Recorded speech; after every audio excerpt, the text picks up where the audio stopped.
taxes for social welfare. Like, that's what they do. And then they do all these petty taxes as well. So it's kind of funny how y'all thought you was going to get an affordability governor, but you actually got, well, the usual, the common era dem. Talk about affordability while making things more expensive. But all right, let's get over here to, oh yeah, Brett Cooper. Shout out to Brett Cooper. Separated from the Daily Wire, got her own thing going on. I mean, man, they just losing all their talent. All right, so less than a week ago, a Democrat government took power in Virginia, and they are ushering in nothing less than a Marxist hellscape. I mean, I feel like we are watching a slew of cartoon villains with every single bill and amendment they are proposing. And in looking at all of this, you could argue, especially if you're somebody who hates Trump, that, he did the exact same thing. He came into office a year ago this week and immediately made all of these hundreds of sweeping executive orders. So why are we complaining? But there's a big difference. There is actually a huge difference, because what is happening in Virginia is policymaking. It is actively changing laws that will directly impact citizens, whereas executive orders, when done by the president, are policy directives. They signal priorities and they guide agencies, but without Congress codifying any of these executive orders, they're temporary, and the next administration just can undo them or make their own. And that's why the election in Virginia mattered so much. It's why New Jersey mattered so much. It's why New York City mattered so much. All of this is further proof that local elections have consequences. And while so many Republicans are sitting on their hands and squabbling, Democrats around the country are running full steam ahead, and you will not believe the insane bills they are trying to pass. Now, before we talk about that, make sure that you like this video, subscribe to the channel if you've not already. And of course, if you don't want to miss one of our incredible, funny, amazing, insightful episodes, make sure that you ring that notification bell so that you can stay up to date. I could very well just sit here and read off all of the bills to you, direct you to a couple of tweets, talk about the amendments that they're proposing in Virginia, and we will do some of that. But I do want to give you a little bit of context here, because I do think that is important. So remember, in November, we had huge elections, and a lot of people were focused on Mamdani and New York City, but Virginia was also majorly in play. And Republicans were very worried that with Glenn Youngkin leaving office, they were going to lose their hold over the state. And they should have been worried, because there was a major blue wave. The Virginia House delegates retained their Democrat majority. They even picked up more seats. They now narrowly have their state Senate. The new lieutenant governor is a Democrat. Jay Jones, who literally fantasized about Republican children dying, was elected attorney general, which is just great to hear, obviously. And Democrat Abigail Spanberger. I always just say it's like, bro, they could never talk to us about political violence ever again after electing Jay Jones. Like, he literally wished death on children, and he was still elected to be AG of Virginia. I was like, the people of Virginia, bro, really? Like, that's y'all AG? Okay, good luck with that one. But you know what? Let's just go ahead and cut into a quick shout out from our sponsors over here at Rumble, guys. He's like, actually, my bad. 1775 coffee says, still haven't tried 1775 coffee? Now's your shot. The 1775 starter kit just dropped, only 1,000 units. You're getting the bold dark roast that hits hard, the smooth medium roast, and the vitality mushroom coffee for clean energy and laser focus, no crash. All single origin, small batch, toxin free, and mold free. Plus, you're also getting a golden spoon clip. Hey, dang, that's pretty cool. A gold spoon clip, because freedom isn't scooped with plastic. All right, I like what they did there. And a frother strong enough to stir up your coffee and your mother-in-law's opinions. And a black 1775 tumbler, $170 worth of coffee and gear, yours for $99. This is for the ones who've been watching 1775 blow up on Rumble, wondering if it's actually worth it. Spoiler, it is. Go to 1775coffee.com/studio and grab your starter kit before they're gone. Bold beans, clean fuel, and a morning routine that stands for something, just like Rumble does. And you can go ahead and hit the QR code right there above there. Appreciate the support. Let's keep it going.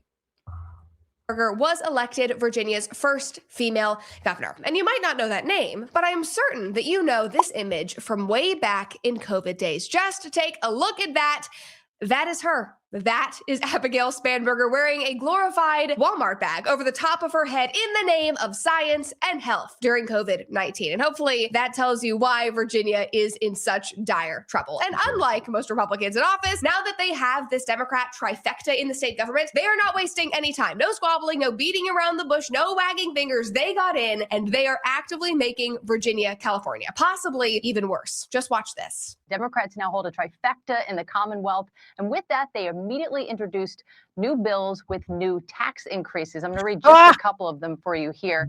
No, shout out to Tove. Appreciate the support, sis. She says, Dems want a civil war at this point. Yes, that's what they're pushing for. They want to go to war. They don't want to abide by immigration law. They don't want Trump to be the president. They want to go to war over it. And I mean, it's a very small group of them, but I mean, they're getting vociferous enough to actually make us think they're a threat when no, sadly, they're not. But we'll see what this turns into, because it does look like it's about to get like a pretty hectic in Minneapolis. Hopefully, it dies down with the removal of ICE. The protesters are going to go. And then, of course, ICE is going to come right back in. And I will see what happens after that. HB 978, which extends the retail sales tax to things like dry cleaning, landscaping, animal care, home and vehicle repairs, and shipping services. And in that vein, there's also HB 900, which imposes a tax on every delivery in Northern Virginia. That means UPS, Amazon, Uber Eats. Also, House Bill 919 seeks to impose an 11% tax on firearms. And guys, we're going to talk about this a little later, but what is so funny to me is that, like most of the elections... No, that is crazy. Like I said, remember, she ran on affordability. Let's never forget, she ran on affordability. These Dems are talking about, yeah, if y'all don't focus on affordability, this was going to happen. And Dems, if you let these people trick you into thinking that they care about affordability, you're next. This is what's going to happen to you every single time. Took place in November. The candidates who won, they ran strongly on the economy and affordability. Mom Donnie was talking about free this, free that, free childcare, free housing. And Abigail Spanberger did the exact same thing. She ran on affordability. So it's incredibly ironic that, 48 hours after being installed as governor, everything that is happening under her watch is increasing costs for Virginians, is raising their taxes. But anyway, moving on from that Fox clip, that is not all. And those are far from being the most extreme measures that they are taking in Virginia, because the proposed bills range from, yes, massive tax increases to eliminating the minimum sentencing for crimes like rape, manslaughter, and possession of child pornography. Just take a look at this. Democrats in Virginia have introduced a bill to eliminate mandatory minimum sentencing for rape, manslaughter, assaulting a law enforcement officer, and possession and distribution of child pornography, and all repeat violent felonies. And the Virginia politicians who are trying to push this through, the activists who are in support of things like this, they always say that this is just common sense. This ends it's not funny, but it's funny. It's only funny because they were like fooled into thinking that these people were going to give them affordability. And not only are they not giving them affordability, but lawlessness as well. That's tough. But y'all voted for, remember that. Y'all had a chance to vote for the Republican, and it was a black lady too. So y'all Dems could have felt comfortable with that vote, but no, y'all let Abigail Spanberger feed you sweet nothings. But then again, I'm gonna be honest with you, Virginia was getting taken over by Democrats already. So to honestly vote in a Republican governor, I'm gonna be real with you, she wouldn't have much pull, because honestly, council Democrat, I think, what was it? They're like this, their whole setup is Democrat. The AG's a Democrat, and that man wished death on children. He still got voted in. At a certain point, this is where I say the Dems don't hold their politicians responsible. Like, y'all don't. The fact that a guy can say that, wish death on children, y'all still let him get AG? Okay. Fits all approach for the judicial system. This is in favor of experienced judges deciding in each individual case. Like, excuse me, if I have lived through the last 6 years and I now do not trust a hyper-politicized, experienced judge anymore, because I've watched sentencing, I have watched unfair sentencing, and I am now in favor of a lot of these minimum sentences, especially in cases of, rape and manslaughter. Somebody said this kind of law is why elderly people get killed or beaten up in San Francisco, and the perp gets a few years. Super evil policy. No, Andrew, it's common sense. It's about rehabilitation. You should be in support of that. I'm weak. Shout out to O. She says, Dems think they control all the clean water because their state is blue. That is funny. And it's actually funny. We have a good amount of clean water over here in Lake Superior. Like, we live next to the Great Lakes. So shout out to being over here in Ohio. that common sense. Now, on top of that, and this is just particularly hilarious to me, while all eyes are obviously on Minneapolis and the explosion of Medicaid and Medicare fraud in this country, Virginia decided that, they too were going to do something about this because all of their constituents are, watching Nick Shirley's videos. They are seeing the testimonies that are happening in Congress. They are going to take action. And so obviously they have decided that they're going to try to make it illegal for anyone in the Virginia government to request verification or proof of eligibility from a nonprofit receiving state funds. So what that means is that somebody in government, if this passes, will not be able to say, hey, I don't really trust that you have 150 kids in this empty daycare building. Could you show me proof of that? No. I mean, shoot, look, you remember what CNN did? They was like, yeah, y'all supposed to have 40 kids and they only showed them 12. And they was like, all right, guys, nothing to see here, man. No fraud being done. Nick Shirley's a liar. Hey, it says 40 kids are supposed to be here, but he showed us 12 guys. At least he showed us something. And apparently that was good enough for, what was that? I think it was ABC that actually did that BS. I mean, CNN was worse. I mean, they literally called the daycare, was like, so yeah, this is a CNN correspondent. Are you guys committing fraud? Like, bro, really?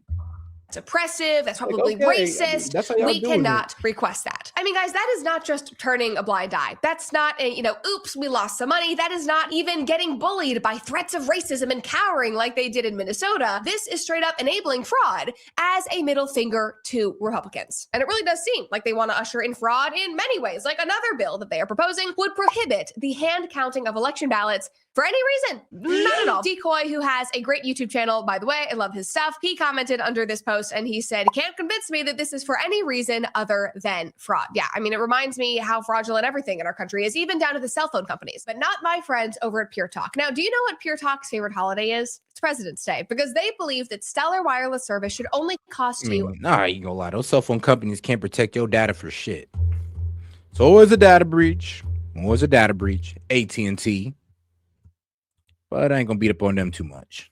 Start taking control of your health today. Now, back to the story and the fraud that Virginia is obviously trying to enable. Somebody else commented and said, it makes any serious audit of an election process nearly impossible. Well, I think that's probably kind of the point. Let's not count ballots. Let's not verify where our tax dollars are going. It'll be great, guys. And the Republicans are going to be so mad, which is why they're doing it. I mean, in their minds, I'm sure they're thinking, well, there can't be any fraud if we're not tracking anything to begin with, just like we can't have issues with our education system when we are just handing out high school diplomas to non-passing students. And no, that's yeah, I know. I remember when I was in high school, when I went to Independence, and if you're in Ohio, if you're in Columbus, Ohio, you know where Independence is at. So these guys, there was a scandal that my principal got caught up in, and it was called the D-Up. So pretty much we're talking about people who barely showed up to school, pretty much got Fs, were getting pretty much a bump up. So if you got an F, you got a D. If you got a D, you got a C. And that's how they were passing these guys along to have a high graduation rate, or else they'd have just been screwed. Apparently Independence actual graduation numbers would have probably been somewhere in the 70s or 80s. And that ain't big, and that's gonna look bad on the teachers. So what he did was he D'd them up. He took them from an F to a D. Some people that ain't had no business walking across that graduation stage was walking across that graduation stage. But I'll tell you this, he was a cool guy. I met him a couple times. I worked in the office. He was a cool guy. Not something that I'm just making up. That is another bill that they are proposing, removing normal standards that are inhibiting students from graduating. And obviously, this is being done to promote more equity so that we can have more graduates. And it's just so ridiculous. Rather than trying to address our failing education system, rather than addressing the fact that tens of thousands of students in every major city are leaving the public schools in favor of private schools and homeschooling and co-ops, rather than addressing what's going on there, let's blame homeschoolers. Let's tell parents that homeschooling is actually abusive, and let's make it easier for non-passing students in this failing education system to get diplomas. Doesn't really make sense to me. I'm not going to waste your time showing you each and every piece of proposed legislation, so let's just kind of go through and read this summary and prepare to be mind blown. This is from honestly, people used to just do homeschooling. Honestly, when they want to give their kid a religious teaching. That's what they used to do back in the day. Now they're doing it to actually give their kid a chance at a real education, because apparently these schools ain't giving them an education. They're trying to just indoctrinate them. So the smart parents, the parents that are able to, are able to take it upon themselves to educate their kids, well, and actually give them an actual education where they have a chance, instead of these schools who are leaving your kid illiterate all the way up to the 8th grade. I mean, but hey, man, the Dems actually wanted us to continue sending taxpayer dollars to them, though, for some crazy reason. That same account, Christian Hines, I'm going to reference him a lot in this episode because he's been reporting on this a lot, but he said, here is what Virginia Democrats have introduced so far. This list is truly insane. Automatic restoration of voting rights for felons after they're released from prison and the mentally handicapped. Allows for votes to be cast electronically through the internet. Public funding of political campaigns at the... Hey, nah. It's the word, like, well, they're trying to steal the next election. Like, they don't even want to have a Republican to have a chance. They said, look, Abigail, when you come in, bro, we're about to lock it down. Like, bro, there will be no such thing as a fair election in Virginia. It's Dems forever. Like, and I mean, that's what they're doing with this.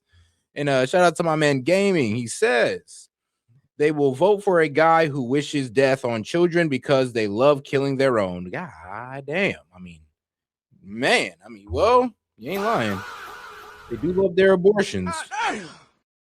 Local level. Abolishes all mandatory minimum sentencing for rape, manslaughter, assaulting a law enforcement officer, possession and the distribution of child pornography, and all repeat violent felonies. Makes it harder for judges to deny bail, even in the cases of things like aggravated assault, armed robbery, and drug trafficking. Gives convicted murderers, rapists, and terrorists a chance to get out of prison early. Drastically reduces the criminal penalty for robbery. Bars prosecutors from mentioning a criminal's prior convictions during the guilt phase of a trial, even if it's for the same crime. Reduces the amount of time that the Commonwealth can compel a convicted criminal to pay court fees from 60 years to 10. Taxpayer funding for transgender surgeries. Bans most discretionary state contracting under $10,000 from going to businesses owned by white men in favor of women. Wow.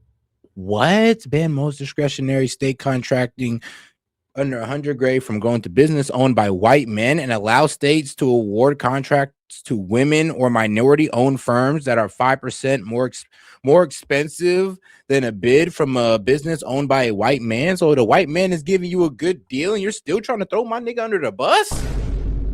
Like, bro, what? Like,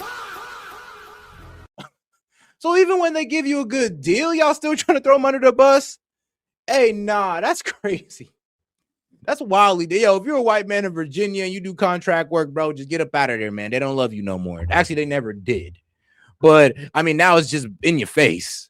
This is racist. Like, no, this is literally racist policies right here. Are we serious? Like, bro, Virginia, you're looking like a bunch of racists right now. Or minority-owned firms. Abolishes all... Like, what are y'all, the Black Panthers or something? Like, what are y'all, I mean, like, this is wild. Confederate-themed license plates. Eliminates the tax-exempt status for all Confederate history groups. Petty. Renames Petty. Now they're just petty. Columbus Day to Indigenous Peoples Day. Makes it illegal to approach within 8 feet of somebody within 40 feet of an abortion clinic. Enshrines a leftist narrative about January 6th and teaches it in public schools. Allows localities to adopt rent control measures. Whoa, hold on now. So somebody within 40 feet of an abortion clinic, you can't get 8 feet within them because why?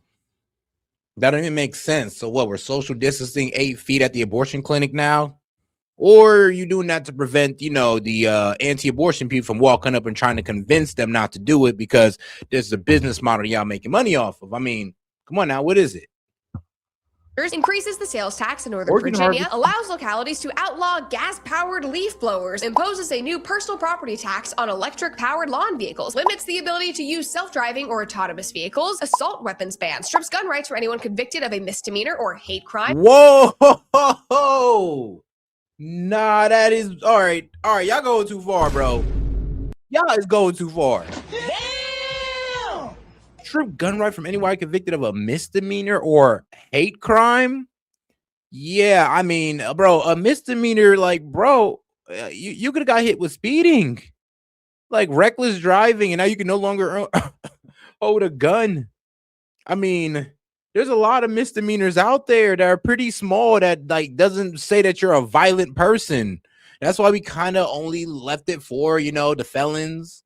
You know, even if it's a non-violent felon, we still only left it for them because, you know, it's a pretty egregious crime. Now, for a misdemeanor, that's really petty. Like, what? This is Virginia, by the way.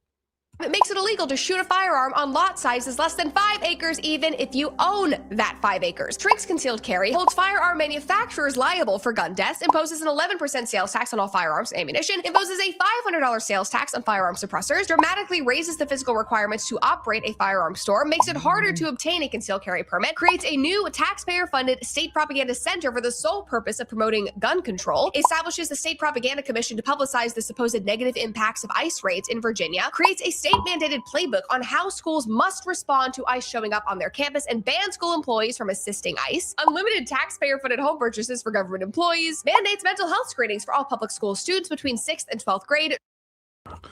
Mandate mental health screenings for all public school students 6th through 12th grade. That could have actually been a good one. To be quite honest with you, that could have actually been a good one. I'm actually not too much in a disagreement with that. I mean, if it wasn't a blue state, I would trust it. Like, actually give these guys some real, mental health and mentorship. That would help these guys out. But knowing these blue states, they're going to try to tell them that as soon as you're born, you walk in there, your mental health screening is going to turn into I don't know. They're going to try to turn you, bro. They're going to try to trans you out. You're going to walk in there, man, and then walk out thinking you're a girl. And that's going to be your mental health screening because you're denying your identity. And if you don't accept it, you'll kill yourself. It's like, I know it's crazy. That's actually what they tell people. Drastically curtails homeschool and private school independence from the Virginia Department of Education, raises the salary of school board chairs and vice chairs, free public school education for illegal aliens, of course, lets students graduate high school despite failing grades, eliminates nearly all academic... Oh, yeah, they just want stupid people out here. Okay, yeah, got you. They just want stupid people out here, guys. They just want you to be stupid, bro. I'm gonna be honest with you, because... Stupid. Like, really? That's what they want you to be. Eliminates all academic benchmarks for college students to continue receiving financial aid. Oh, damn. Eliminates all academic benchmarks. I mean, that's not a good thing. So basically, you could be a failing student in college and still receive federal aid. And let's be real, these are, but I ain't gonna lie, one of the best definitions of predatory loans, but that's crazy. Because I know, but you have to keep you have to at least keep a 2.0, at least a 2.0 to keep your federal aid. Like, come on now. If you below that, then maybe you just need to be out of college. Benchmarks for college students to continue receiving federal aid, mandates all localities to adopt an environmental justice plan, mandates unconscious racial bias trainings for nurses to retain their license. Wow. I'm tired. I just read off so much. I don't even know if we're going to be able to include all of that in this episode. Like, I kind of feel a little lightheaded after going through all of that. And guys, all of this has happened in mere days. And what is even more egregious... And this is all going down in Virginia.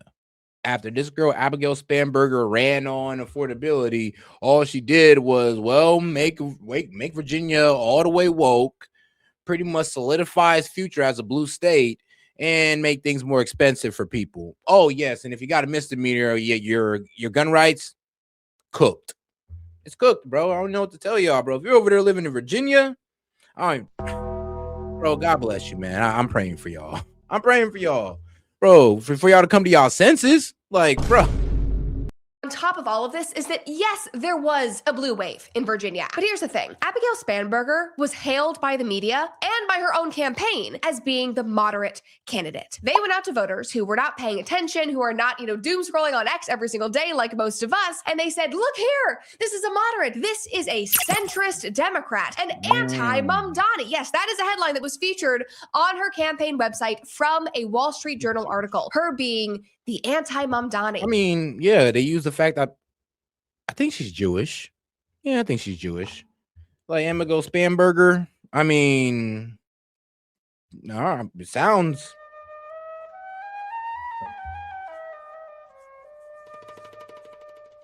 But all right. And that article talks about how she thinks that this, leftist extremism, that it's a distraction, that it's not healthy for the Democrat Party. She is bipartisan. She pushes back on Joe Biden. She is not crazy like the Mamdanis of the world. So people vote her in. They think that they are maybe getting the Democrat equivalent of Glenn Youngkin, who was a more moderate Republican. The Dems take that trifecta of power, and boom, welcome to Cali, Virginia. It honestly is incredibly impressive, the rug that they pulled over the eyes of so many Virginians. And like all of this should be like alarm bells going off for Republicans everywhere. And I think that this is going to force people to reckon with very significant ideological questions. It certainly has for me. Democrats, they wield power because they love authority. They aren't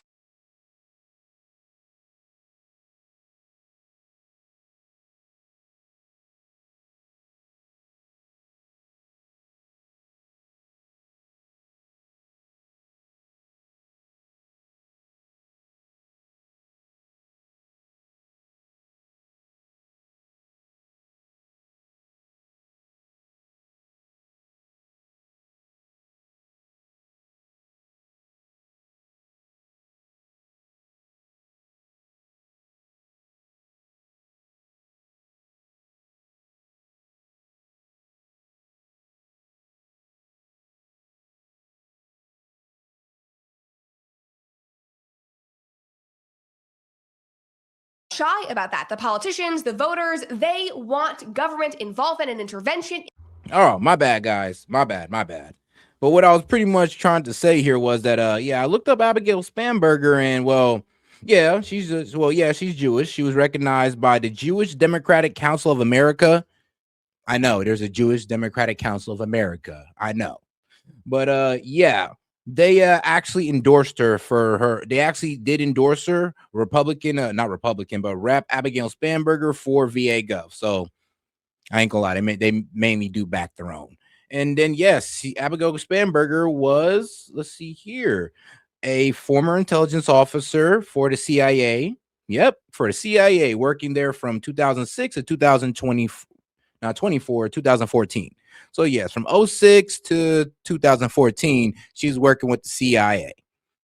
Crazy. In everything, it does not matter if it is overseas or in their bedroom, they are happy having the government intervene. Now, Republican and conservative and libertarian voters, by and large, we want limited. Sorry guys, I just caught the mute.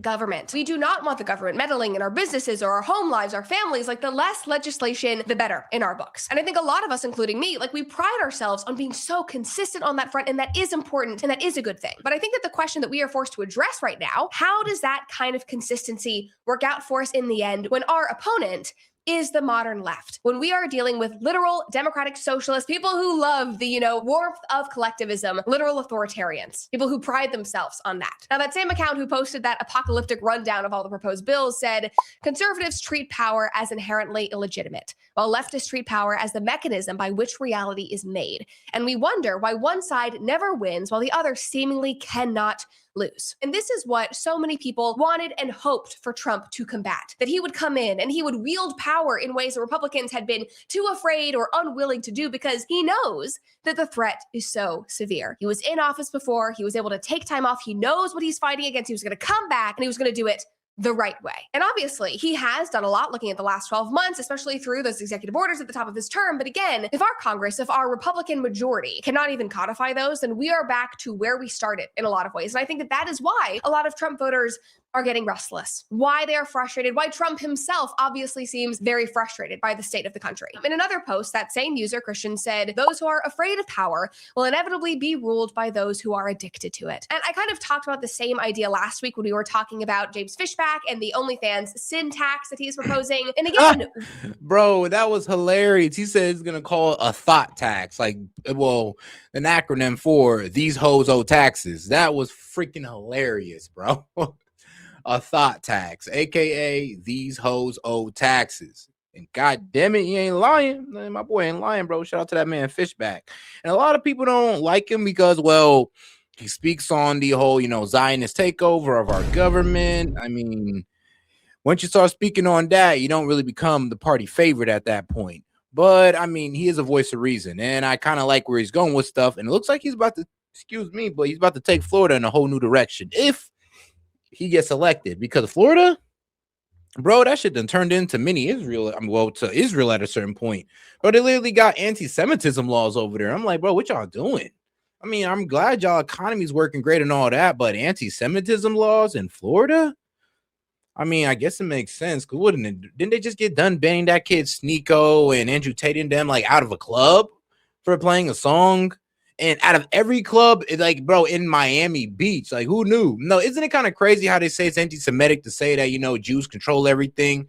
Then they kind of prove that they have like some pretty crazy pull. I mean, you're able to get a group of people kicked out of every club in a city in a high-end area, and you tell me you don't got no pull? I mean, bro, they could have went in there and played the most racist song against black people, and they wouldn't have got that treatment. So it just kind of shows something. I ain't trying to say nothing out loud. I'm just saying it's just a bit weird. We can and should be consistent, but I think you have to merge that consistency, that philosophical consistency, with a healthy dose of reality with the political landscape that we are currently living in. Because as just one example, we have conservatives, clutching their pearls over whether we should tax something that we almost objectively deem as a net bad on society. Meanwhile, we are watching these libs who got into power 48 hours ago, banning assault weapons, holding gun manufacturers liable for gun deaths, imposing taxes on the purchase of firearms and ammunition, funding transgender surgeries through tax dollars within 48 hours, not looking back in the slightest. That was an insane list, though, that she read out. I was like, yo, like Virginia, man. I was trying to warn you guys. I was trying to warn you. I told you that you do not want to vote for a liberal or a Democrat running on affordability. They are lying to you. Look, all I knew is that she started raising taxes on their asses, started adding a whole bunch of petty expenses that's going to make things more expensive for them. So that's all I knew. I didn't even know about all this other stuff, transgender surgery being covered by taxpayers. I mean, you lose your gun rights if you got a misdemeanor, literally racist laws against white men who are contractors, saying that, oh, well, now we got to give it to the ones owned by women and minorities. So yes, if you're a contractor and you're white in Virginia, bro, get your ass up out of there. They're trying to make you go broke. They're trying to make you go broke, my friend. Get your ass up out of there, please, bro. Please, my white friend, leave. Because they want you broke and you need to go somewhere where they don't want you broke. Come to Ohio. We're actually pretty close. We'll treat you right over here. Because according to Virginia, you don't deserve that business because you're a white man, and it should be given to the people that you've oppressed for thousands of years, right? That's how they frame it, but really only a couple hundred. But it's whatever. It's whatever. I personally don't care like that. But to be quite honest with you,